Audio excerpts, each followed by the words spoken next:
Socializing 79. I read a news article a while ago, which I wanted to briefly discuss. It reported on the good things a famous person who passed away did, and those who praised them. It is important for Muslims to understand that when they treat others kindly, it in reality benefits themselves. This is because treating others kindly has been commanded by Allah, the Exalted, and fulfilling this important duty gains one reward. In addition, when one is kind to others, they will supplicate for them while they are alive, which will benefit them. For example, the Holy Prophet Muhammad, peace and blessings be upon him, advised in a narration found in Sahih Muslim, number 6929, that a supplication done for a person in secret is always answered.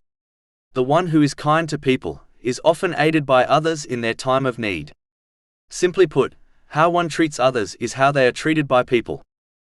In addition, the people will supplicate for them after they pass away, which is definitely answered, as it has been recorded in the Holy Quran. Chapter 59 Al-Hash, verse 10. Saying, Our Lord forgive us and our brothers who preceded us in faith.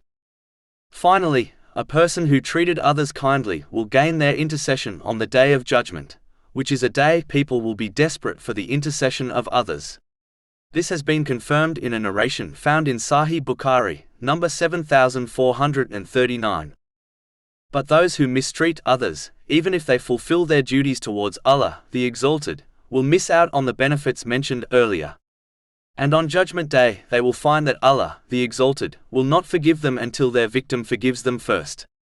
If they choose not to, then the oppressor's good deeds will be given to their victim, and if needed, the victim's sins will be given to their oppressor.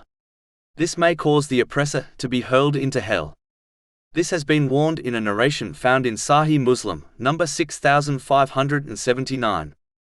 Therefore, a Muslim should be kind to themselves by being kind to others, as in reality, this leads to their own benefit in both worlds. Chapter 29 Al-Ankabut, verse 6.